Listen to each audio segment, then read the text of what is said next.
y'all, and welcome to my channel. Here, I talk about pretty much anything I want.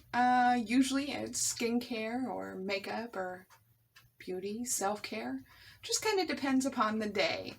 Now, if you're a person who doesn't like other people's opinions or are offended by naughty words, then go on and get. You don't belong. Today, as per my most recent YouTube video, I'm going to talk about another sunscreen.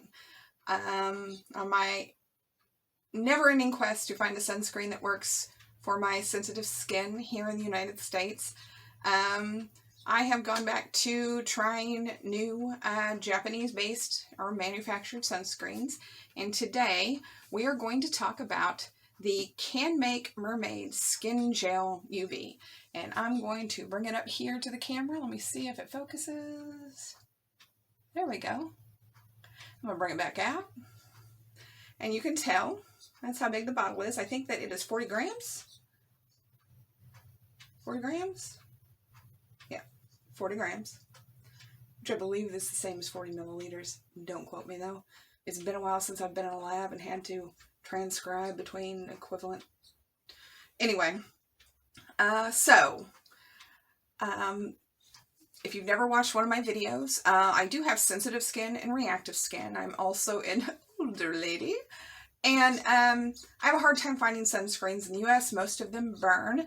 I think I've pretty much narrowed it down to 4 of the UV filters that they use in the United States, and I'm slowly kind of working down ones that may work for me, which I haven't found one yet. Anywho, we're going to be talking about the CANMAKE one today. Now, I do want to go ahead and go over some of the ingredients as well as the filters that are used in this particular sunscreen.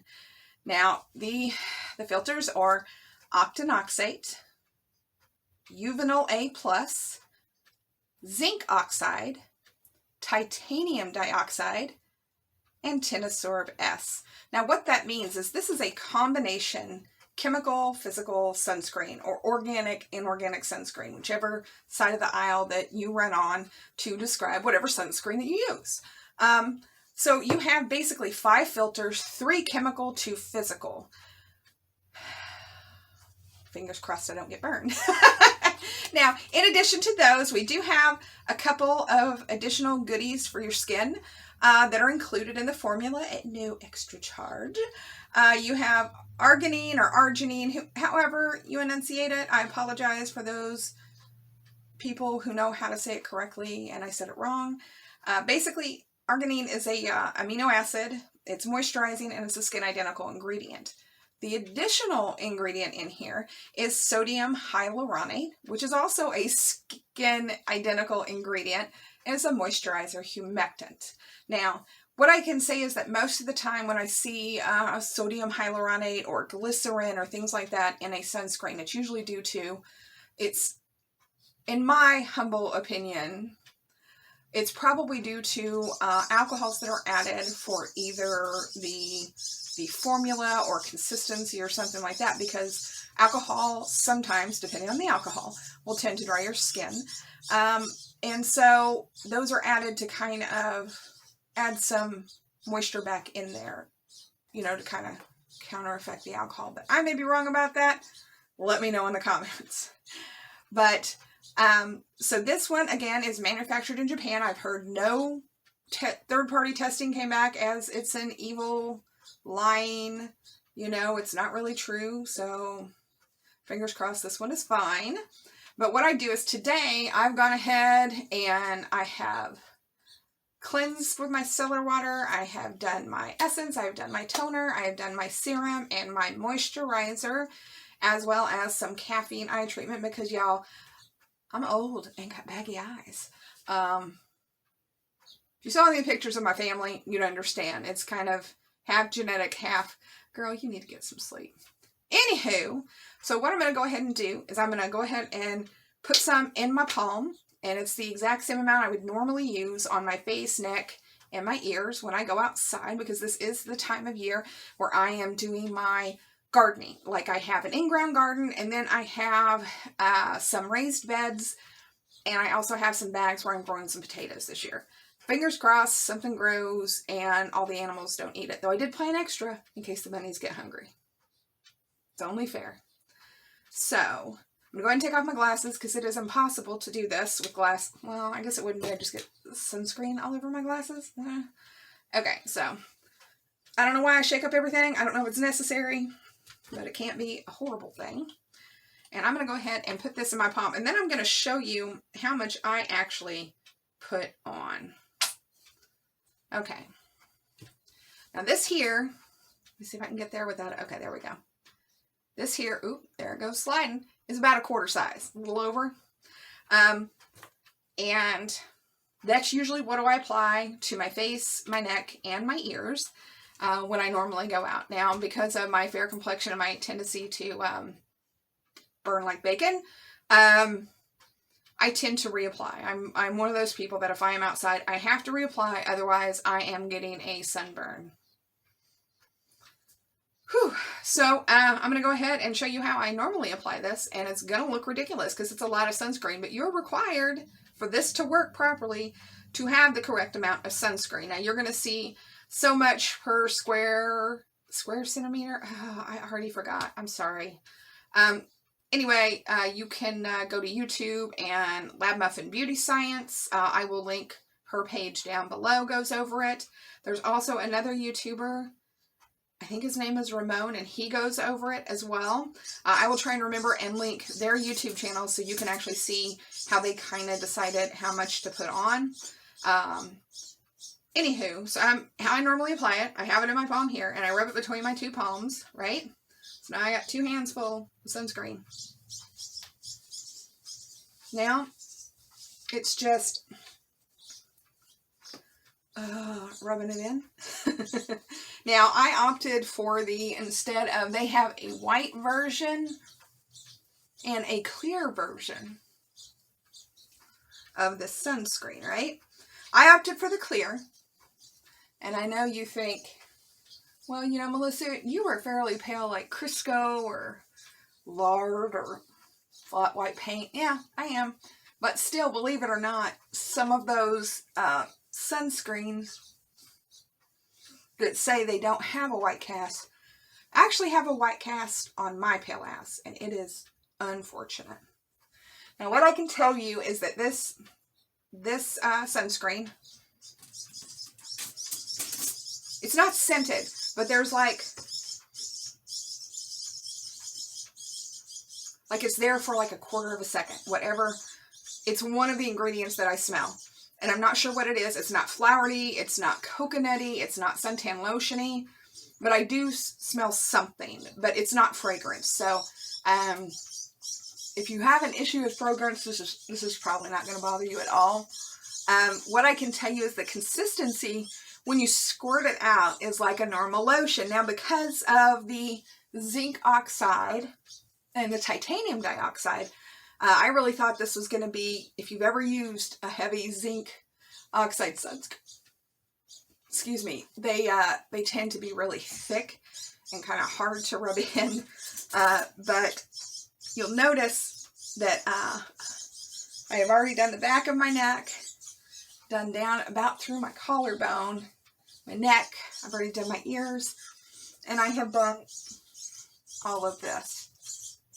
Train of thought, where am I going? Anyway, so I think that I've probably rubbed it in as much as I really need to. I look a little dewy. Anyway, I'm going to rub the rest on the top of my hand if there's any left, because, you know. But, like I was saying, it comes out like a lotion instead of that thick cream you normally get with a mineral sunscreen. Now, because this is a combination chemical-physical, maybe that's why the consistency is more like a lotion. And you notice when it was on my hand, it started sliding down. What I can tell you is the minute that you start, because I tend to put it on my hands, smear it around so I can just smear it on my face and smear it everywhere else and then go to rubbing it in. Okay, it almost turns into a gel instantaneously once you kind of rub that. It's no longer this thick lotion, and it's really not super thick anyway, but it is a lotion texture, but it's not runny. It's a very nice, somewhat elegant consistency. I enjoy putting it on, and because there's no scent, all I smell is this. And I do apologize if you hear the birds in the background. I have a nest of baby birdies and a bird right outside this window, and occasionally they're up against the house and you'll hear them. It's where they're landing to get to their nest. Anyway, just excuse the wildlife. We love everything here. But anyway, usually with this particular sunscreen, it takes about 5 to 10 minutes to dry down enough. And what I can tell you is that it has worked with other sunscreens. Like 2 hours later, I can put on another sunscreen. I've not had it pill. I've not had any issues. I've used foundation and makeup with it. No pilling, no additional issues. And today I did with my morning routine. Sometimes, depending on the sunscreen, I really have to watch how many products I have that have hyaluronic acid or sodium hyaluronic in it, because what will happen is too much of that for some reason with some sunscreens will make them just peel. And so today I actually did not limit my use of the products with sodium hyaluronic in it. So there were 3 steps that had some form of that in it, and we are not pilling at all. And let me take a look here. I'm having to look in the screen. Yeah, right now my hands are still a little tacky. My face is still a little tacky, but it has been 3 minutes. And we're going to see how long this takes. But for all that I've done, I've not had any issues. I have had this about, how long have I had it? A week or 2. And I've been consistently using it with the exception of 2 days, because I thought, my paranoia, because of if a sunscreen works really well and it's very elegant, then it's not giving me 50 SPF. I used another one that was supposed to be SPF 50. And so I used it when I was outside because, again, I don't want to get skin cancer. But every other day I've used this, and this is very nice. It works well with everything. And I've not had any issues with it. So I would definitely recommend this until testing has proven that it's not doing its job, which I know that they released a list online. I wish I had that link where they've listed some of the J-Beauty Japanese sunscreens that have been independently tested by a third party. I wish I had that link, but I think it's No BS Beauty that actually has that in one of her videos recently, where she went over what J-Beauty brands have passed the third-party independent testing for sunscreen verification. But as far as I know, this one is still good. It's very nice. It's pretty elegant. It plays well with others. And I would definitely recommend it to anybody that needs a sunscreen. I especially like that it's a mixture of chemical and mineral, which sometimes doesn't work for me. They don't get that ratio quite right. But this, yeah, it's already starting to dry down pretty good right around here. My eyes. This also does not burn my eyes, which is tricky. Sometimes sunscreen, it gets near your eyes. Honey, if you're selling me a product that goes on my face and I can't get it in my eyes or near my eyes without it feeling like I poured vinegar into them, I don't want your product. I don't need your product. I'm not going to try your product. So, have any of you used this particular sunscreen? At least the clear version. Let me know down below in the comments. Yeah. Overall, I'm happy with that sunscreen, and I'm not going to rant about it for 20 minutes. Anywho, if you enjoyed the video, please go ahead and like it, give it a thumbs up, subscribe to get more of my content. If you click the notification bell, YouTube will let you know when I release a new video. Besides that, I don't think I have anything else to talk about today, which is kind of good. Yeah, I think so. Anyway, you guys, be safe. Take care. Bye!